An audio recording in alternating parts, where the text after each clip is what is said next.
ఇప్పుడు గవర్నమెంట్ హాస్పిటల్‌లో ₹1,00,00,000 విలువ చేసేటటువంటి మిషన్‌ని ఒక ఎలక కట్ చేసేసుద్ది. వాళ్ళు ఎలక కట్ చేసింది అని చెప్తే మనం తిడతాం. నిద్రపోతున్నారని.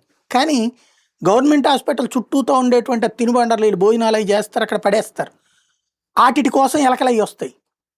ఆహ్, డాక్టర్లు వీళ్ళందరూ ఎలకలను పట్టుకొని కూర్చుంటారా? లేదు.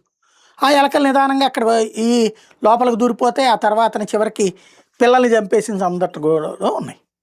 వీటికి పరిష్కారం ఏంటి అంటే ఊరికినే వేగ్గా పేపర్‌లో, టీవీలో అరిచేసుకుంటే, కరిచేసుకుంటే, డాక్టర్‌ని తిడితే, సూపరింటెండెంట్‌ని తిడితే కాదు. దానికి పరిష్కారం ప్రభుత్వాలు ఇనిషియేటివ్ తీసుకోవాలి. చెయ్యరు.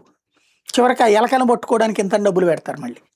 మన దరిద్రం ఏంటంటే భారతదేశంలో సమస్య పతాకానికి వచ్చాక గాని స్పందించం. ఇప్పుడు పోలీస్ స్టేషన్‌లో కూడా ఇట్లాంటి సమస్య. రాంచీలో 200 కిలోల గంజాయిని తినేసినాయంట ఎలకలు. పోలీసులు కోర్టులో ఎవిడెన్స్‌కి సబ్మిట్ చేయమంటే ఇప్పుడు ఆ ముక్కలు చూపెట్టాల్సొచ్చింది.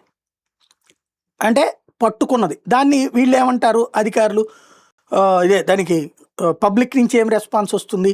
వీళ్ళే ఎవరికో అమ్మేసుకుని ఇట్లా చేస్తున్నానికి. కానీ పోలీసులు అమ్ముకున్నటువంటిది కాదు. నిజంగానే ఎలకలు తిన్నాయి అన్నటువంటి లెక్క చెప్తున్నారు.